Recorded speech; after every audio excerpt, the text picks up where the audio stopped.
you're deciding whether or not you should keep your baby, here are some reasons why I decided to keep my baby.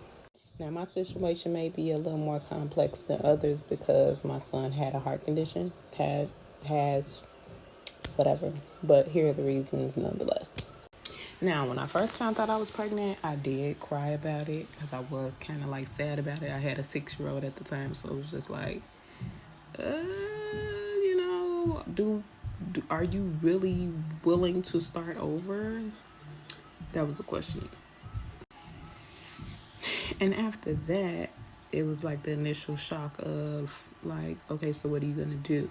Like, are you gonna do an abortion? Are you gonna keep the baby? Are you gonna give the baby up for adoption?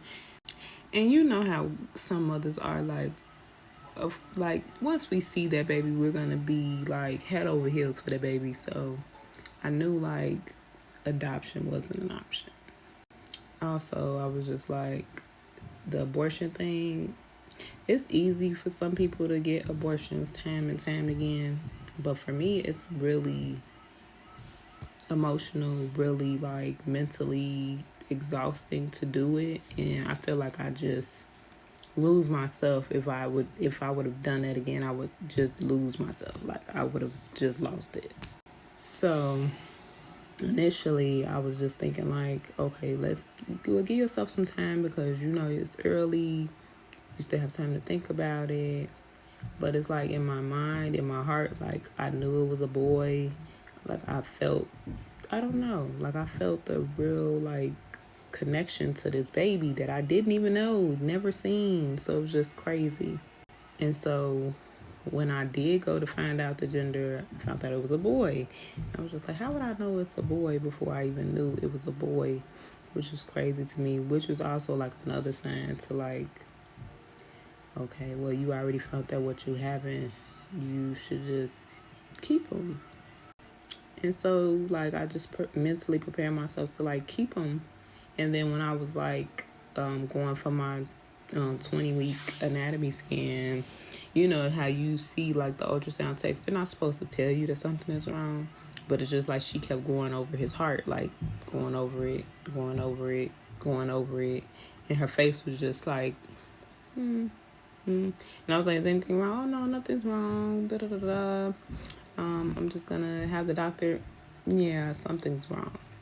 So when they initially told me, like, he had the pulmonary arteria, it was just like a hit to the, like, I just felt like I got hit by a bus. Because I was not expecting, like, it's one thing to take care of a kid on your own. It's another thing to take care of a kid with any type of like debilitating condition. Now, I would say that if it was some other things going on with him, I probably would have chose to terminate because I did not want him to not have a good quality of life. Like I wanted him to like be able to do things, be able to run, be able to walk, be able to play, be able to be as normal as possible. And the only thing was wrong with him was his heart. So I'm just like, and they were just giving me options like, oh, well, you can terminate at 6 months. Like that was just extreme for me. It was like, you also can, when he's born, just let him, pass away on his own because in order for him to be born, he would need to be intubated with a breathing tube because of how his heart was. His lungs wouldn't have been able to expand without a breathing tube. So it was just a lot to think about, but I knew like terminating was like not an option. Like that was just not an option. And I was just like so heartbroken about it because I was like, this is not what I was expecting. And it was a lot.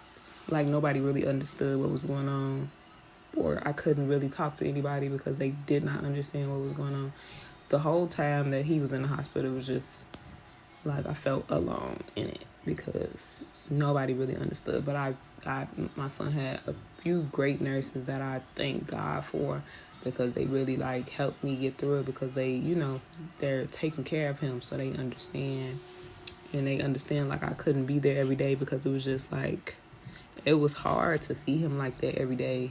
and then have to leave him. Like, do y'all know how hard it is to have a baby and have to leave them day in, like every day that you go for 9 months, leave him in the hospital?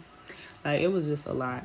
And like, it was a definitely like it.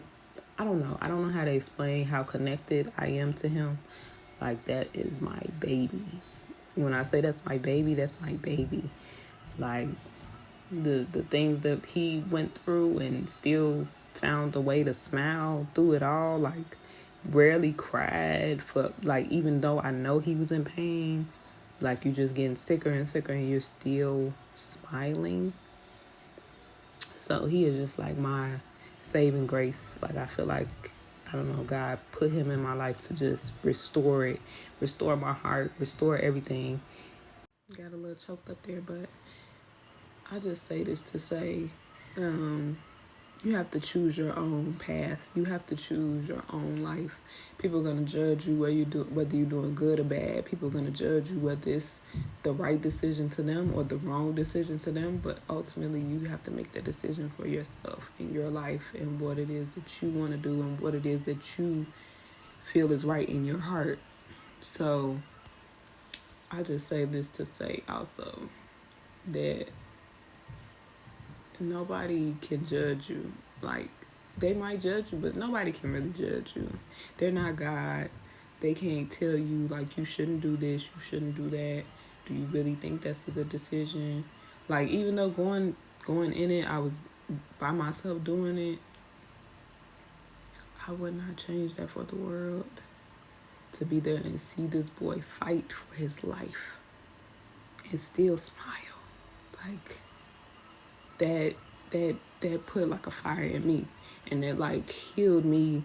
Like, I needed that type of feeling. I needed to heal as well. So like, when he healed, I healed.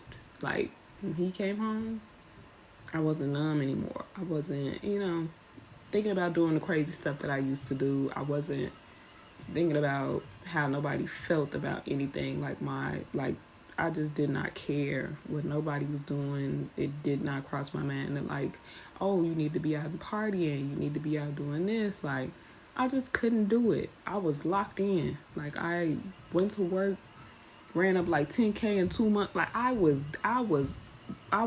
man, I had a fire up under me. Like, once I put my mind at something, I'm doing it.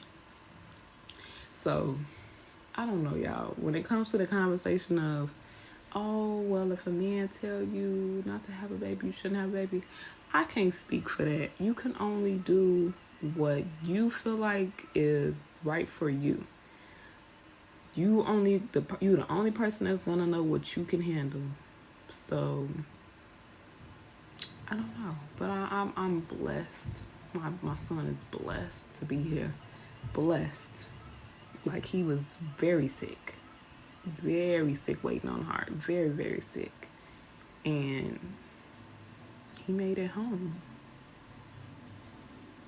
And he's been healthy almost a year now. No, like, cold, no RSV, no COVID, no flu, no nothing. Do y'all know how rare that is for a kid that is on immunosuppressives and anti-rejection meds? That is rare. So when I say that he healed me, he really healed me, and I feel like we have a genuine, like, connection. Like, I don't know what, it's just not even just because he's my kid. It's something like really like special about him. Very, very special.